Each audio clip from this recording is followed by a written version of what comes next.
సామాన్యుల జీవిత ఆశయం ఒక ఇల్లు నిర్మాణం చేసుకోవడం. ప్రభుత్వాల బాధ్యత సామాన్య ప్రజలకు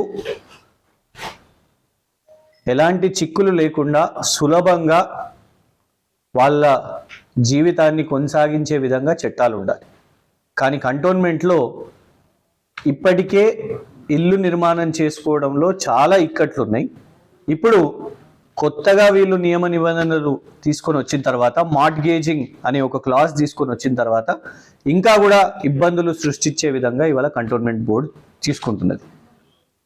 నంబర్ 1, కంటోన్మెంట్ బోర్డు ఇవాళ జిహెచ్ఎంసి తరహాలో 10% సామాన్యులు వాళ్ళ ఇల్లు కట్టుకున్నప్పుడు వాళ్ళు గిరివి పెట్టాలి. మార్ట్గేజింగ్ అని అంటే గిరివి పెట్టడం కంటోన్మెంట్ బోర్డు వద్ద.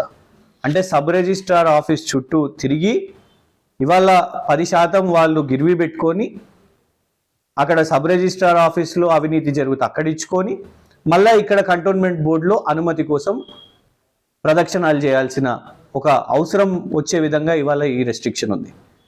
పోనీ జిహెచ్ఎంసి తరహాలో ఇక్కడ చేస్తున్నారు అని అనుకుంటే, జిహెచ్ఎంసీలోనేమో సుమారు 222 స్క్వేర్ మీటర్స్ ఉన్నది. కానీ ఇక్కడికి వచ్చేసరికి కేవలం 111 కట్టుకున్నా కూడా 111 స్క్వేర్ మీటర్స్లో అంటే సుమారు 120 గజాలు కట్టుకున్నా కూడా అందులో 10% వదులుకోవాలి.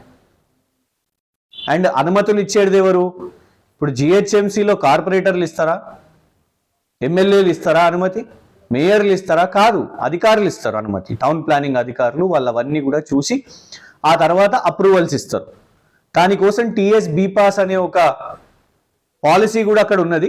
15 రోజుల్లోపు అనుమతి రాకపోతే వాళ్ళకి అనుమతి వచ్చినట్టు.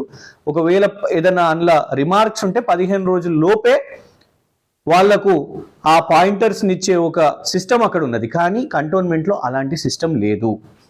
కంటోన్మెంట్లో అంతిమంగా అప్రూవల్ ఇవ్వాలంటే బోర్డు సభ్యులు ఇవ్వాలి, బోర్డు ఇవ్వాలి. పోనీ ఇవాళ ప్రజల మీద ఇంత సంస్కరణ తీసుకొని వస్తున్నారా అంటే అసలు ఫస్ట్ ఆఫ్ ఆల్ ఇక్కడ ప్రజలు ఎన్నుకున్న బోర్డు ఉందా? లేదు. ఎవరు నిర్ణయించారు దీన్ని? కేవలం ఎమ్మెల్యే అండ్ మరియు నామినేటెడ్ బోర్డు సభ్యులు, Congress BJP, Congress MLA, BJP nominated board సభ్యులు వాళ్ళిద్దరూ కలిసి ఇవాళ ఈ బోర్డులో ఈ తీర్మానానికి ఆమోదం పలికిండ్రు. అంటే సామాన్య ప్రజలు ఇప్పుడు నిర్మాణాలు చేపట్టాలంటే 10% వదులుకోవాలి. అనుమతులు రావాలంటే ఆ అనుమతులను అప్రూవ్ చేసేది ఇవాళ బోర్డులో ఉన్న ఎమ్మెల్యే గారు మరియు నామినేటెడ్ సభ్యులు. ఎవరికైతే అసలు బోర్డు వాస్తవానికి బోర్డులో ఎమ్మెల్యే గారికి ఓటు కూడా ఉండదు. కానీ ఇట్లాంటి ఒక రాక్షస చట్టాన్ని తీసుకొని వచ్చిండ్రు. చట్టం ఒకలాగా, ప్రక్రియ ఇంకోలాగా ఉండదు. చట్టం ఒకలాగా ఉండాలి, ప్రక్రియ కూడా దానికి అనుసంధానంగా ఉండాలి.